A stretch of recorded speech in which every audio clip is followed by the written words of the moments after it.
말씀 빌립보서 1장 9절에서 11절까지 말씀을 보겠습니다. 빌립보서 1장 9절에서 11절 우리 세 절 말씀인데 합독해서 같이 볼게요. 318면 신약성경 빌립보서 1장 9절에서 11절 같이 봉독합니다. 시작. 내가 기도하노라 너희 사랑을 지식과 모든 총명으로 점점 더 풍성하게 하사 너희로 지극히 선한 것을 분별하며 또 진실하여 허물 없이 그리스도의 날까지 이루고 예수 그리스도로 말미암아 의의 열매가 가득하여 하나님의 영광과 찬송이 되기를 원하노라. 아멘. 이 자리에 나와 예배한 우리 모든 성도님들이 하나님의 사랑을 날마다 누리시고 또 그 사랑 가운데서 성숙하는 은혜가 있기를 주님의 이름으로 축원합니다. 신자는 우리가 신자죠. 신자는 하나님의 사랑의 근원에 잘 접속되어 있어야 합니다. 사랑이라는 타령도 많고 사랑이라는 표현도 많이 있지만 진짜 사랑의 근원은 우리 하나님이시기 때문에 하나님의 사랑에서 끊어지면은 우리가 하는 세상의 사랑이라는 표현은 모두가 다 가짜입니다. 흉내입니다. 그냥 순간적으로 우리의 정이 있어서 살아가는 것처럼 보여졌지만 진짜 하나님의 사랑이 없다면 우리의 사랑은 얼마든지 언제든지 변질될 수 있는 사랑이기 때문에 영원한 사랑이 될 수가 없습니다. 하나님의 사랑은 하나님을 아는 만큼 느끼게 되고요. 하나님을 느끼고 누린 만큼 그 사랑이 나에게 점점 더 명확해지고 선명해집니다. 하나님을 안다는 것은 결국 내 안에 사랑의 풍성함이 더 넓혀지고 그릇이 커졌다는 것과 비례한다는 것을 저희가 기억해야 되는데요. 사람 중심에서 바라보던 사랑이에요. 사실 우리 대한민국에도 가요 가운데 우리 젊은 아이들이 부르는 노래 가운데 사랑 타령의 노래가 얼마나 많습니까? 근데 아주 저질적이죠. 아주 그 사랑이라는 말은 표현하고 있지만 그 사랑은 육체적이고요, 이 본능적이고요, 아주 좀 뭐라고 얘기해야 될까요? 좀 아무튼 질이 떨어지는 그런 사랑의 표현들이 상당히 많은 것을 볼 수가 있습니다. 이건 다 사람 중심이에요. 사람 중심으로 사랑 얘기하는데 사랑의 흉내일 뿐이고요. 진짜 사랑은 사람 중심이라는 이 축에서 하나님 중심이라는 하는 축으로 바뀌어가는 게 진짜 사랑이라는 거예요. 늘 우리의 모습을 보면은 이 사랑에 메말라서 아파하고 힘들어할 때가 많이 있습니다. 사람 때문에 아파하고 사람 때문에 상처를 받고 사람에게 배반당해서 어려움을 당할 때가 있는데 이 모든 그 사람의 관계가 사랑이 있냐 없냐라는 거예요. 인간과 인간의 관계가 사랑이 있냐 없냐의 관계 속에서 사랑이 없으면 그 인간 관계가 상처를 주고 받는 관계가 되고 사랑이 있으면 서로를 세워주는 관계가 된다는 겁니다. 여러분 잘 생각해 보세요. 여러분이 지금까지 상처를 받았다, 상처를 줬다 하는 그 모든 그 내면에는 그 밑바닥에는 사랑이 있냐 없냐라는 것이 깔려져 있습니다. 물론 그 상대방은 사랑으로 표현을 했지만 내 마음이 사랑이 없이 완전 메말라 있을 때도 그 상대방의 사랑을 왜곡하기도 한다고요. 이게 우리 자녀들과 우리 부모 관계에서 또 목회자와 성도와의 관계에서 나타나는 이런 이 왜곡이 일어날 때가 있는데 정말 그 사랑이 상대방에 없어서가 아니라 나에게 사랑이 없어도 이 사랑의 왜곡이 일어날 수 있다는 거예요. 여기 모든 게 이 마음의 축이 지금 어디 있다는 거예요. 하나님께 있지 않고 나든 상대방이든 타인이든 나든 타인이든 사람에게 있을 때 이 사랑이 없어서 사랑을 온전히 누리지 못해서 관계가 깨어지고 아픔을 당할 때가 많이 있다는 거예요. 이 중심을 하나님께로 옮겨야 되는데 그때 하나님께로 옮겨가게 되면 여러분이 상상하지 못하고 여러분이 한 번도 경험하지 못했던 하나님의 엄청난 기쁨과 감사를 우리가 실제적으로 누릴 수가 있습니다. 여러분이 그 예수를 믿는 중에 눈물 쏟으면서 하나님 앞에 울며 기도했을 때가 있을 건데 그때 하나님이라는 관계 때문에 우리가 울고 기뻐하고 즐거워하거든요. 이로 말할 수 없는 감동이 막 밀려올 때도 어떤 누군가가 나에게 물질을 주고 내 손을 만져주고 그런 게 아니에요. 그냥 내 속에 이런 말할 수 없이 밀려 들어오는 그 하나님의 사랑이 경험되니까 그 사랑 때문에 감동하고 감격하고 기뻐하고 감사하는 이런 모습이 있는데, 이런 기쁨과 감사를 모인 자들이 많아지면 많아질수록 그 교회는 건강한 교회가 됩니다. 그러니까 무슨 말이냐면, 사람이 그리워서 사람에게 인정받으려고 교회가 커지면요, 그 교회는 늘 분쟁이 있어요. 근데 하나님의 사랑을 경험한 사람들이 모이는 교회, 그런 사람들이 점점 많이 모이는 교회는 그 공간 안에 하나님께서 주는 이런 기쁨과 감사를 통해 가지고 끊임없이 우리 안에서 희락으로 또 상대를 세워주는 세움으로 나타나게 되고, 또 그게 결국에는 부흥의 동력이 되어서 서로를 녹여주고 따뜻하게 해주는 이런 변화의 바람을 일으키게 된다는 거예요. 이런 기쁨을 저희가 누려야 되는데, 살아있는 감사와 희락을 통해서 이렇게 내 안에 그 사랑이 살아있는 감사와 희락을 통해서 죽은 영혼들을 주께로 이끄는 통로가 될 수 있다는 겁니다. 예수 그리스도의 사랑, 하나님께서 독생자를 보내신 사랑, 결국 그 사랑이 우리를 구원에 이르게 했고 하나님 앞에서 자녀됨의 은혜, 칭의를 받게 했고 이런 구원의 감격을 누리면서 살아가게 했는데, 이 사랑이 통로가 된다는 거죠. 이 교회가 통로가 되는 거고, 또 신자가 통로가 되는 거고, 부모가 통로가 되는 거고, 사랑을 가진 자가 통로가 되었을 때 그 사랑 없는 자에게 사랑이 흘러가니까 그 사람들을 끌어당기는 이런 영향력이 되죠. 사랑의 영향력. 사랑의 영향력이 되어서 그 사람에게 예수 그리스도의 복음을 흘려보낼 수가 있다는 건데, 하나님의 사랑을 풍성히 누리기 위해서 방법이 있어요. 하나님의 사랑을 풍성히 누리기 위해서 지금 바울이 전달해 주는 방법이 오늘 저희가 읽었던 9절에서 11절 요 내용 가운데 몇 가지를 확인해 볼 수가 있다는 거예요. 먼저 보시게 되면은 바울은 사실 9절에서 11절 내용이 기도거든요.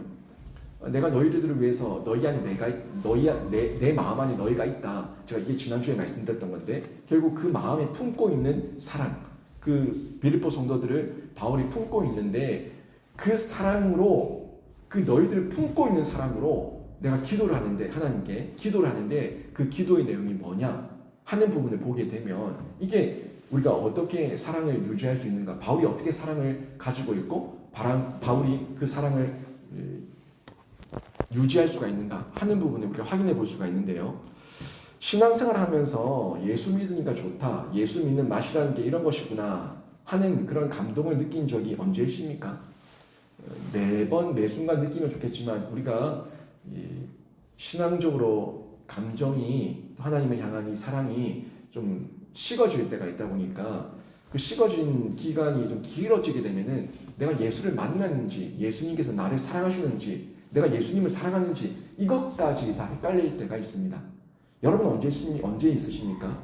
예수를 믿으니까 너무 좋다, 예수님을 믿는다는 맛이 이런 거구나, 이런 걸 언제 경험하셨어요?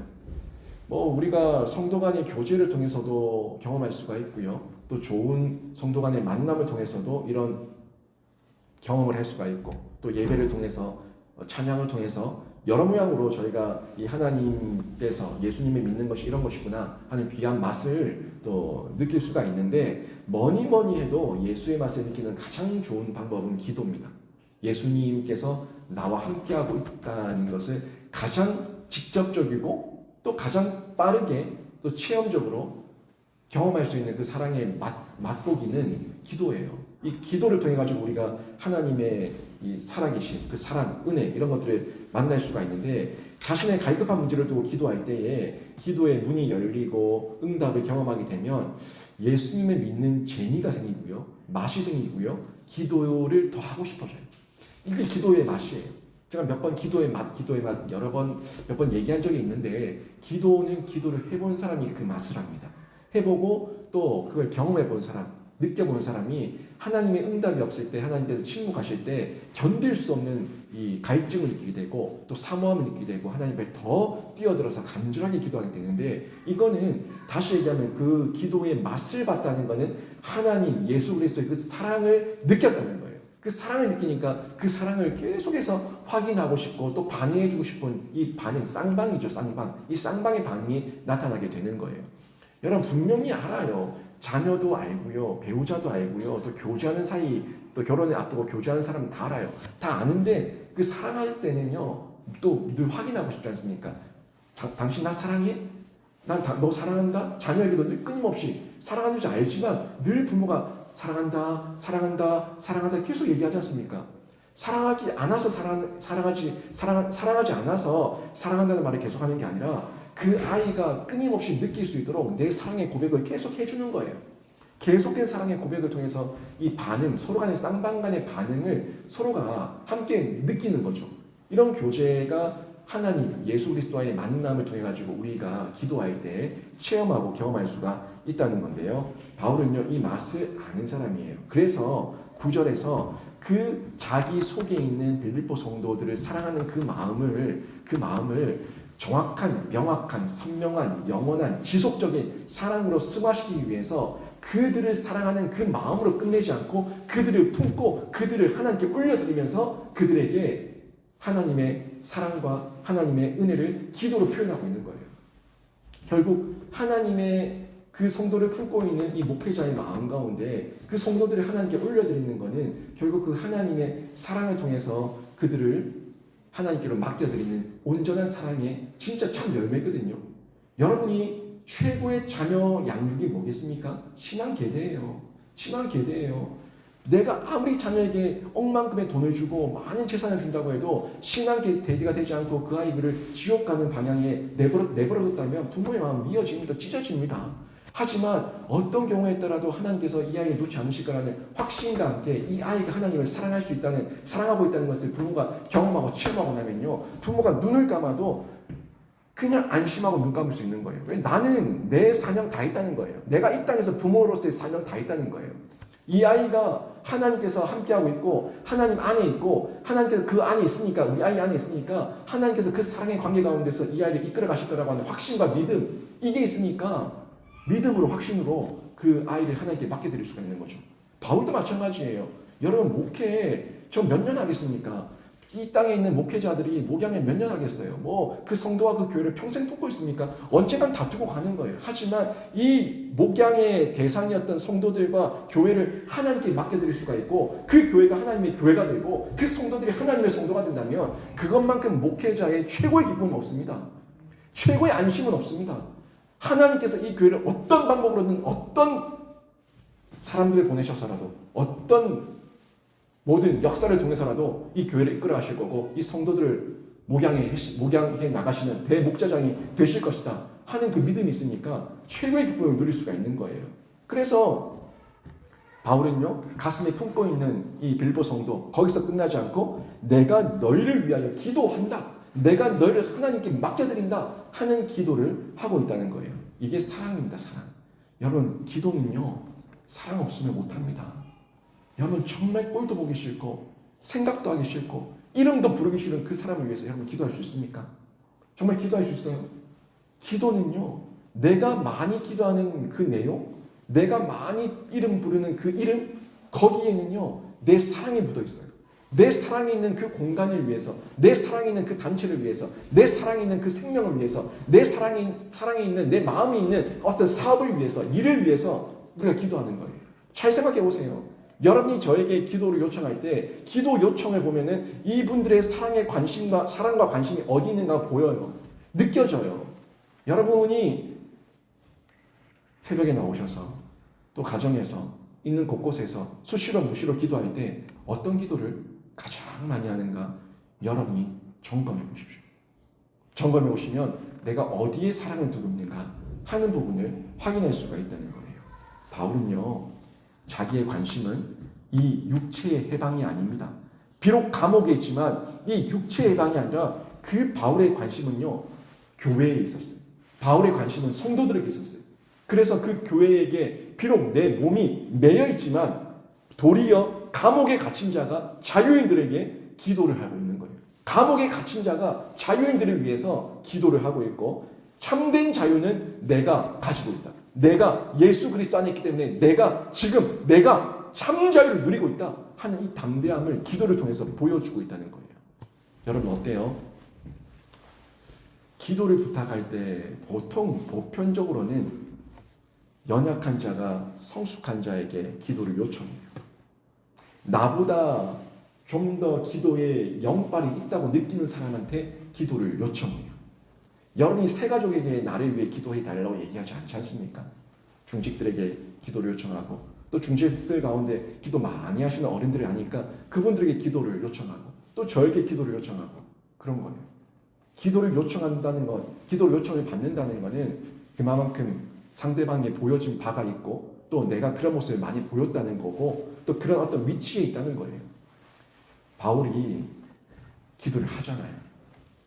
바울이 빌립보 성도도 바울을 위해 기도했겠지만 진짜 가르침을 가지고 있고 참 자유를 가지고 있는 이 바울이 비록 감옥에 갇혀있지만 그 성도들을 위해서 기도할 수 있다는 것은 바울이 영적 지도자라는 거고 또 빌립보 성도들에게 가르침을 주는 교사였다는 거고 목회자였다는 것을 보여주고 있는 건데 결국 몸은 감옥에 있지만 성도들을 직접 만나서 권면하고 또 그들을 섬길 수는 없지만 감옥 안에서도 여전히 할 수 있는 기도의 특권을 가지고 그 영혼들을 위해서 마음껏 기도하고 있는 바울의 사랑을 저희가 볼 수가 있다는 겁니다. 여러분은 기도의 특권을 얼마나 누리고 계십니까? 기도는요, 이 지상의 이 내세, 이 현세, 이 세상에서 살고 있는 성도가 누릴 수 있는 최고의 특권이자 영광입니다. 그런데 기도는 무턱대고 하는 것이 아니라 하나님께서 원하시는 대로 기도해야 되고 하나님의 뜻을 구하면서 기도를 해야 합니다. 하나님께서 원하시는 것과 뜻을 발견하기 위해서는요, 하나님이 어떤 분인지 하나님께서 뭘 원하시는지 알아야겠죠? 그걸 알기 위해서 성경이 필요한 거예요. 기도를 많이 하기 위해서는요, 기도를 깊이 하기 위해서는 성경이 필요합니다. 성경 없이 기도하면요, 나중에 중언부언합니다. 하나님이 누군지 모르고 하나님의 뜻을 모르고 기도하면요, 그냥 주문해오는 거예요. 내 마음에 내 입에서 나온 대로 떠들어내는 거예요. 세상의 종교와 전혀 다를 바가 없고 세상의 무당들과 전혀 다를 바가 없습니다. 그냥 비나이다 하는 거 전혀 다를 바가 없어요. 그냥 내 육신의 소욕대로, 내 감정대로, 욕구대로 그냥 비나이다. 이거는 정말 세상 종교인들이 하는 거고 우리 신자가 기도를 정말 깊이 있게 사랑 안에서 하나님의 영광을 위해서 기도하기를 원한다면 하나님의 뜻을 알아야 되고 하나님을 아는 만큼 그 기도의 지경이 넓혀지는 거예요. 여러분, 그래서 성경이 필요한 거고요. 또 성경을 본다고 그냥 다 깨달으십니까? 안 깨달았잖아요. 성경을 깨닫기 위해서 성령이 필요한 거예요. 성경에 근거한 기도를 해야 되고요. 성령께서 인도하시는 기도를 해야 되는데 그때 진짜 인간이 지고 있는 무거운 짐, 인간이 가지고 있는 여러 가지 어려움들과 그 염려, 걱정, 근심, 여러 가지 모든 세상의 그 무거운 짐을 내려놓을 수가 있고요. 쉼을 얻을 수가 있고요. 하나님의 위로와 격려를 얻을 수가 있는 겁니다. 수고하고 무거운 짐진 자들아 다 내게로 오라. 내가 너희를 쉬게 하리라. 요거는요, 연합이에요. 예수의 이름을 부르는 가운데 내 안에 예수가 들어오고 내가 예수 안에 들어간 연합을 얘기하는 거예요. 수고하고 무거운 짐진 자들아 다 내게로 오라. 이 오라는요, 결합이에요. 결합되었을 때, 연합되었을 때, 접속되었을 때 그때 그 무겁고 수고한 짐을 다 내려놓을 수가 있는 건데 이 연합 가운데 있을 때 참된 기도, 기도다운 기도, 능력 있는 기도, 하나님의 하늘 보좌를 움직이는 기도, 이 기도에 힘이 나타나고 열매가 맺히게 된다는 겁니다. 여러분, 한국 교회가 힘들고요. 많은 성도들이 힘든 이유는요, 여러 가지 상황에서 찾을 수 있습니다. 여러 가지 이것저것 분석하고 이 파헤치면 여러 가지 이유를 찾을 수가 있겠지만 너무 복잡하게 생각하지 말고요. 단순하게 한국 교회의 문제, 우리 모든 한국 성도들의 문제, 우리 여러 교회 가운데 있는 교회의 갈등과 어려움과 분쟁과 그 모든 문제 단순히 보면요, 딴 거 아니에요. 교회가, 성도가 영적 기본기를 잃어버려서 그런 겁니다. 기본이 튼튼해야 되는데 그 기본을 잃어버렸다니까요. 기본을 잃어버리면 무너지는 거예요. 그 기본이 뭐예요? 그 기본은 예배입니다. 기도입니다. 예배가 무너지면 교회는 무너지는 거고요. 기도의 골방이 무너지면 무너지는 거예요. 개개인이 무너지는 거예요. 예배가 무너지는 거는 공동체가 무너지는 거고요. 기도가 무너지면요, 개인이 무너지는 거예요. 개인의 기도가 무너지면 예배도 소홀해지게 되는 거예요. 기도가 뜨거운데 주일 예배를 소홀히 한다? 있을 수 없어요. 정말 기도가 내 안에 살아있고 예수 그리스도의 연합 가운데 수고하고 무거운 짐을 다 하나님께 예수 그리스도께 맡긴 사람은요, 예배가 살아있습니다. 근데 이 기도가 무너진 개인기가 무너지는 거, 이 개인이 가지고 있는 기도 기본기, 이 기도가 무너지면 공동체 예배도 무너지게 되는 거예요. 여러분, 이런 영적 기본기의 회복이 지금 절실해야 됩니다. 한국교회, 우리 영신교회, 여러분 개개인 모두 마찬가지입니다. 이 영적 기본기를 하나님 앞에서 기도하는 가운데 회복시켜야 되는데, 혼자서 기도할 때도 있고 함께 기도해야 될 때도 있거든요. 혼자서 기도하면 혼자서 기도하기를 좋아하는 분들이 있는데, 혼자서 기도를 하신 분들 뭐라고 하는 거 아니에요. 근데 혼자서만 기도를 하면요, 어떤 문제점이 있냐면 편협해져요. 혼자서만 기도를 하면요, 편협해져요. 왜냐하면 기도는 교류예요, 교류. 공동체의 교류고요, 하나님과의 교류고요, 영적인 교류예요. 근데 이 교류가 없이 혼자서만 기도를 하면요, 기도의 지경이 넓혀지지 않아요. 늘 내 생각대로만 기도하고요, 내 감정대로만 기도하고요, 내 마음대로만 기도해요. 근데 골방에서 혼자 기도해야 될 때도 있지만, 더 중요한 이 기도의 균형을 갖추기 위해서는요, 함께 기도하는 기도의 자리에 나오셔야 된답니다. 그래야지만 균형이 갖춰지게 된다는 겁니다. 혼자서 기도하면요, 건조함을 느낍니다. 여러분, 이 균형 얘기했을 때 느낌이 오시는 분들이 있을 거예요. 혼자 기도하기를 참 좋아했는데 어느덧 혼자 열심히 기도했는데 어느 날부터 혼자 기도하기가 너무 식상하고 너무 잘 안 되고 무슨 기도를 해야 될지 모르겠고 기도가 자꾸 식어가는 듯한 이 느낌, 이 삭막함, 건조함, 이런 거 느낀 분들이 있을 거예요. 근데 그런 분들은 왜 그러냐면 혼자 계속 기도해서 그런 거예요. 그럴 때는 속히 이 함께 기도하는 공동체 기도로 나오셔가지고 거기서 불을 붙여야 돼요. 기름을 부어야 돼요. 성령의 기름 무엇인가? 우리 함께 성도들 가운데 함께 타오르는 이 불씨가 될 때 불기둥이 되거든요. 이런 걸 통해 가지고 다시 한번 촉촉함을 넣고 뭘 기도해야 될지 방향과 그 내용들과 목적과 이유들을 정확하게 알아가지고 근거를 알아가지고 또 혼자 기도해야 될 때가 있을 때 골방에 들어가서 기도를 하는 이런 이 선택들을 통해 가지고 함께 균형을 맞춰가야 된다는 겁니다. 개인, 가정, 교회, 여러분이 꿈꾸고 있을 건데요. 개인의 회복을 꿈꾸고 가정의 회복을 꿈꾸고 교회 공동체의 회복을 꿈꾸고 있다면 기도가 먼저 살아나야 됩니다. 분주하고 일이 많다고 핑계대지 말고 가장 시급한 일은 내 가정을 회복하기 위해서 내 기도가 살아야 되고 우리 교회를 세우기 위해서 내 기도가 살아야 되고 모든 것이 내 기도, 나의 기도가 살아날 때에 내 자녀도, 내 가정도, 나의 일상도, 우리 교회도, 나라 민족도 살아날 수 있다는 그 시작점이라는 것을 기억하시면서 여러분이 먼저 기도를 회복하는 신자가 되시기를 주님의 이름으로 축원합니다. 감옥에서도 할 수 있는 거예요. 어떤 경우에도 할 수 있는 거예요. 어디서든 할 수 있는 거예요. 바울이 그 특권을 누리고 있으니까 그 마음에 품고 있는 그 성도, 그 교회를 비록 몸은 떨어져 있고 자신은 감옥에 있는 죄수의 몸이지만 기도로 그 사랑을 온전하게 표현하고 있는 것을 볼 수가 있는데 여러분이 많이 기도하셔서 기도가 점점 그 지경을 넓혀 가시기를 바랍니다. 기도의 모양과 함께 기도의 주제가 무엇인가가 또 중요합니다. 기도의 주제인데 9절에 보면 바울은 어떤 기도의 주제를 가지고 기도했는가 하는 부분을 볼 수가 있는데요. 9절 보십시오. 내가 기도하노라 너희 사랑을 지식과 모든 총명으로 점점 더 풍성하게 하사. 아멘. 여기 기도하는데 그 빌립보 성도들 너희들을 위해서 기도하는데 그 내용이 나왔죠. 뭐예요? 예수 그리스도의 사랑이 너희 안에 점점 더 풍성해지기를 기도한다는 거예요. 딴 거 얘기하는 거 아니에요. 너희가 잘 먹고 잘 살기를 원한다. 너희가 집을 빨리 큰 집으로 이사 가기를 원한다. 좋은 차를 사기를 원한다. 너희가 좋은 학교에 들어가기를 원한다. 좋은 취업하기를 원한다. 그런 기도 아니에요. 그런 기도가 아니라 무슨 기도하고 있어요?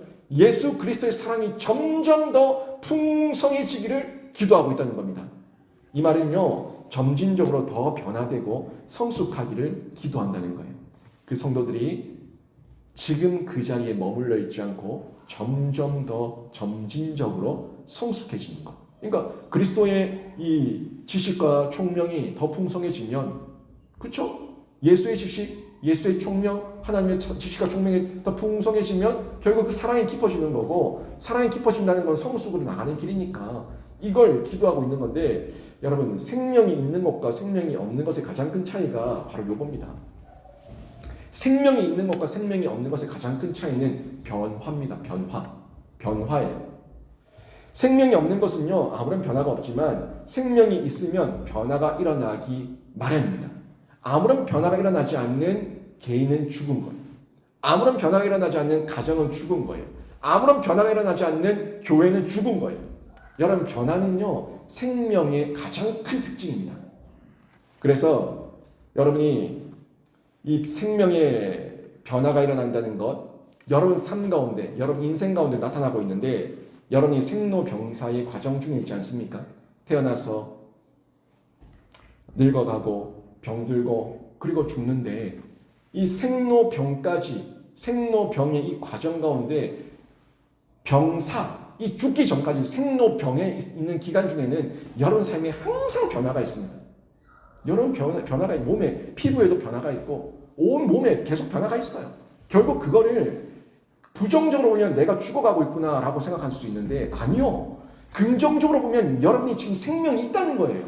내가 늙어가는 변화도 여러분 속에 생명이 있다는 거예요. 아직까지 살아있다는 거예요.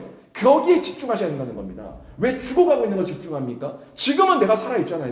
내가 살아있으니까 주름도 생겼고, 내가 살아있으니까 점도 생겼고, 내가 살아있으니까 몸도 아프고, 내가 살아있으니까 여러 가지 변화가 생기는 거 아닙니까? 여기에 집중하라는 거예요. 여러분, 생명이 있으니까 나타나는 변화고요. 그 변화는 좀 더 다시 얘기하면 하나님께 더 가까이 나가고 있는 성장과 성숙의 과정입니다.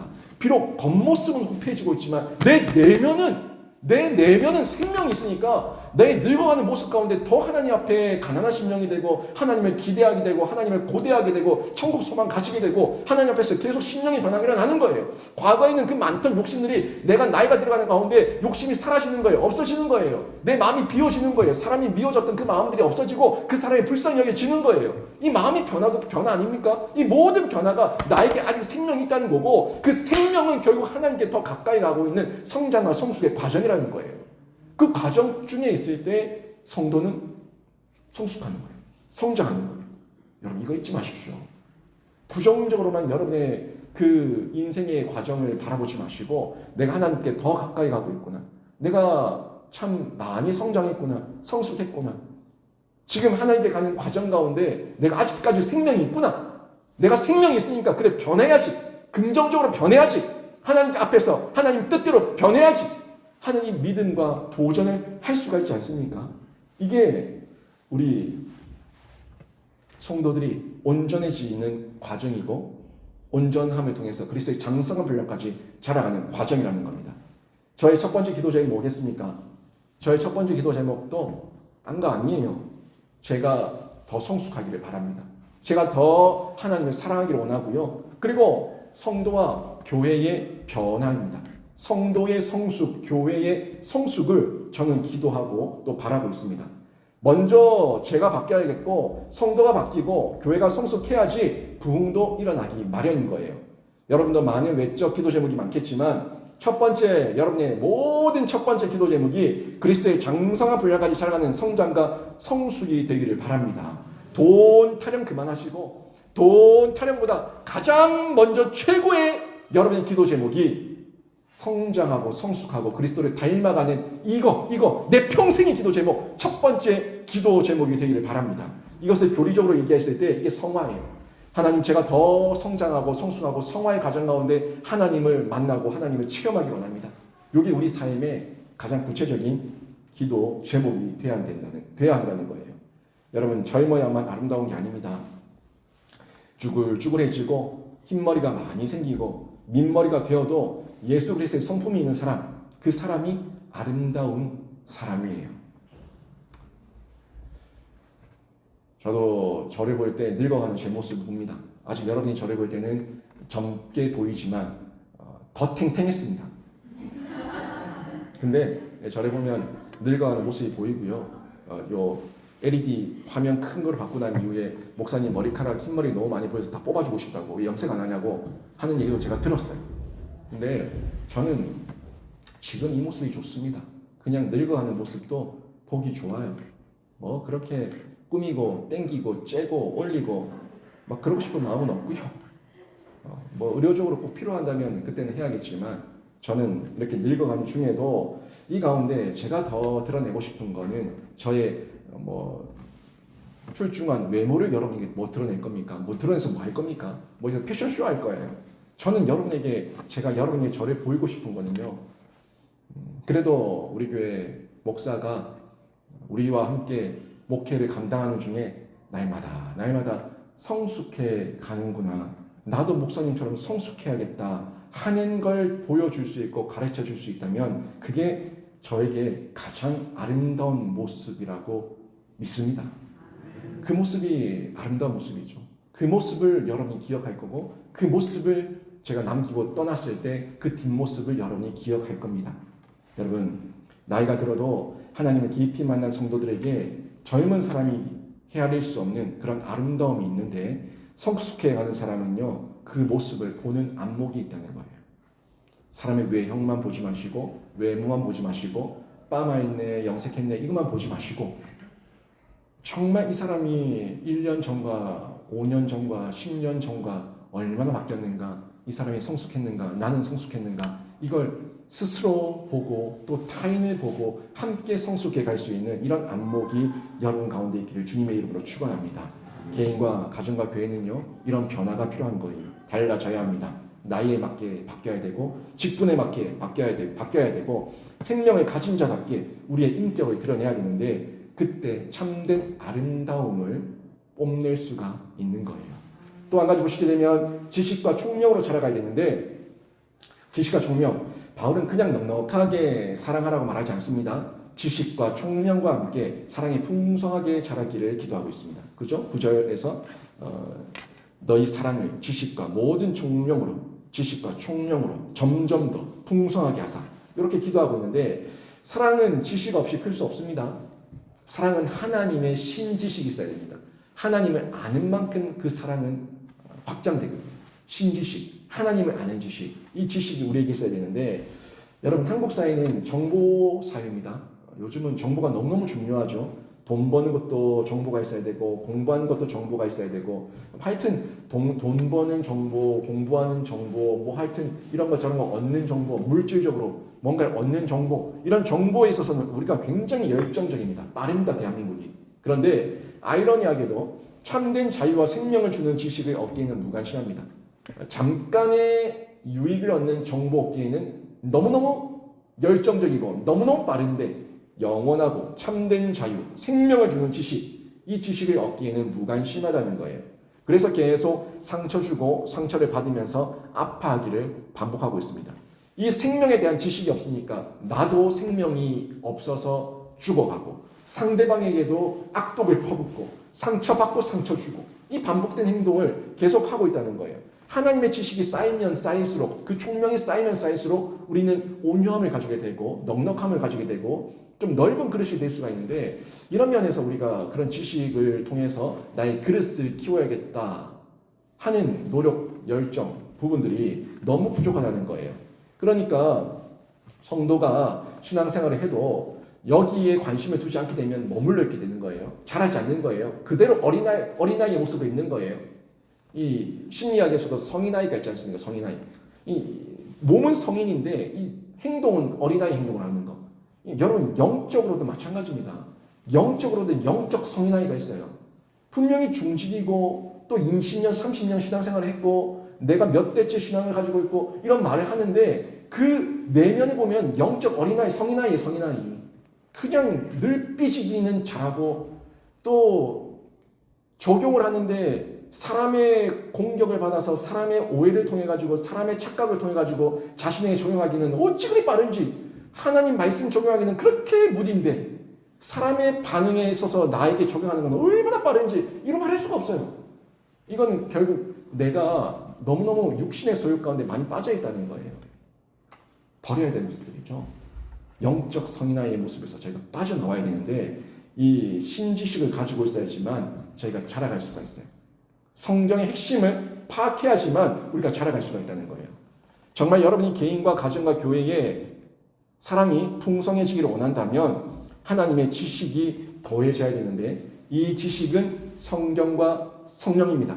성경과 성령을 통해 가지고 하나님을 진짜 정보로 알고 체험적으로 알고 정보로 알고 체험적으로 알고 이 성경과 성령 완전 체득된 지식 진짜 지식이죠. 이 지식이 나한테 쌓였을 때 그때 개인도 가정도 교회도 우리가 모인 곳곳에서 내가 통로가 되어가지고 사랑이 풍성하게 드러나고 사랑의 아름다운 열매를 맺을 수가 있는 거예요. 요런 이 지식은요, 세상이 말하는 정, 이 초코파이에 써져 있는 정, 이 정과는 다른 겁니다. 세상의 정은요, 매우 감정적이에요. 그래서 가변적이고 조건적입니다. 분명히 저 사람이 아는데, 알아요. 분명히 저 사람이 어떤 사람이고, 불쌍한 것도 알고, 어려운 것도 알고, 힘든 것도 알고, 도와줘야 되는 것도 알고, 다 알아요, 다 알아. 다 아는데, 정이 먼저 앞서버리니까, 어떨 때는 너무너무 불쌍해가지고 눈물이 막 쏟다가, 어떨 때는 미워가지고, 그러니까 그 모양 꼬꾸라지지 않아서 요것이 퍼부어요. 이 마음이 굉장히 가변적이라는 거예요. 일괄성이 있지 않고, 내 감정 따라서 어떨 때는 불쌍해 보였다가, 어떨 때는 미웠다가, 이런 마음들이 막 일어난다는 거예요. 사실 이게 가장 잘 나타나는 게 우리 자녀들 볼 때입니다. 자녀를 볼 때 어떨 때는 너무너무 애타이프고 안타깝고 미안하고 그래서 눈물이 막 쏟아지다가도 또 어떨 때는 너무너무 미워가지고 못 견디겠는 거예요.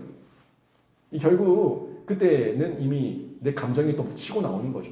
내 감정이 치고 나오니까 이 균형 감각을 잃어버리고 가변적이고 조건적인 모습으로 나타나게 되는데 이런 모습은 하나님의 지식으로 더 채워지고 다듬어져야 됩니다.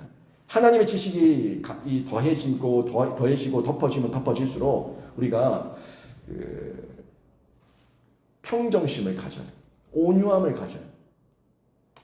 인간이란 미울 수 있는데 그렇게 공격적이고 도발적이고 파괴적으로 미워하지 않아요. 또 그걸 털어내는 속도가 이해하고 끊어내는 속도가 점점 빨라지고 내 마음에 자유함이 임하는 걸 느낄 수가 있습니다. 이건 느껴본 사람만 알아요. 하나님의 신지식이 점점 우리 안에 임하기 때문인데 하나님의 지식과 하나님의 그 성령의 은혜는요 불변한 영원한 하나님의 지식이고 하나님의 지혜이기 때문에 그게 우리에게 쏟아부어지게 되면 이런 사랑의 변함없는 굴곡 없는 표현으로 하나님의 사랑을 전달해 줄 수가 있다는 거예요. 또 그리고 이 사랑이 풍성해지면 총명이 더해져야 되는데 이 총명은 뭐냐면요. 총명은 내가 맞닥뜨린 상황, 이 상황에 적절하게 지식을 적용할 줄 아는 능력이에요. 그러니까 내가 하나님의 신지식을 많이 갖고 있어도 총명이 없으면은 그걸 적용을 못해요. 여기에 대입을 못해요. 여러분 그 자격증 갖고 있다고 다 총명한 거 아니잖아요. 자격증 아무리 많이 가지고 있어도 그 상황에 대입하지 못하면 그건 총명이 없는 거예요. 진짜 직업에 있어서도 총명한 사람은 내가 배운 대로 내가 자격을 가지고 있는 대로 거기에 상황에 맞게끔 대입할 수 있는 그 능력이 총명이에요. 이 총명, 지식을 활용할 수 있는 상황에 맞게 적절하게 사용할 수 있는 총명이 있어야 되는데 이걸 가지고 있을 때 사랑을 사랑답게 드러낼 수가 있다는 겁니다. 이 능력, 이 총명이 없으면 결국에는 아무 유익이 없죠. 그냥 지식을 가지고 있다가 끝난 것밖에 없어요. 지식이 있으면 써먹어야 될 거 아니에요. 써먹을 수 있는 능력, 이게 총명인데 유익을 창출해내는 능력, 이게 총명인데 그 총명이 있어야지만 우리가 열매를 맺을 수가 있는데 사랑도 마찬가지예요. 사랑합니다. 사랑합니다. 예수의 사랑합니다. 하나님 사랑합니다. 사랑 많이 합니다. 안다고만 말하지 말고 이 사랑이 아는 것으로 끝나지 않고 사랑이 사랑으로 표현될 수 있도록 총명이 있어야지만 지식과 총명이 있어야지만 사랑의 열매가 맺혀진다는 겁니다.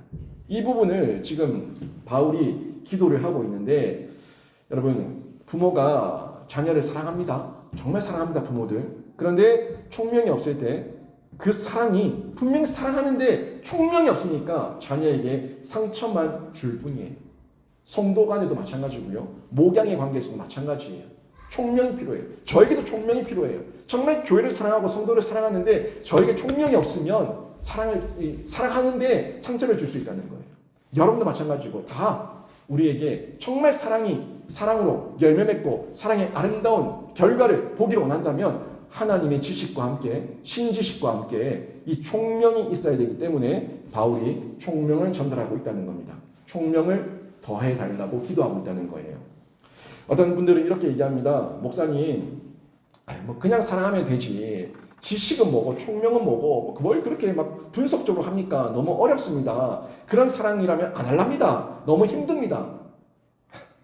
이렇게 말할 수 있습니다. 그런데 이런 거는 우리가 너무 오랜 시간 동안 이 세상에서 세속적으로 사랑에 대해서 잘못 이해하고 또 사랑에 대해서 잘못 받아들였던 이 사랑에 대한 잘못된 인식 때문에 내 안에 있는 가짜 사랑과 진짜 참 사랑이 뭐냐에 대해서 부딪혔을 때 나타나는 거부 반응이에요.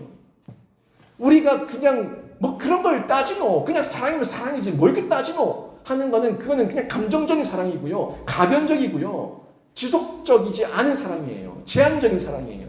그러니까 그 사랑한다고 얘기하면서 늘 상처를 받지 않았습니까? 사랑한다고 얘기하면서 가정이 깨지지 않았습니까? 사랑한다고 얘기하면서 교회에서 박살이 나지 않았습니까? 사랑 안 했습니까? 사랑했는데 이미 그게 결과라고요.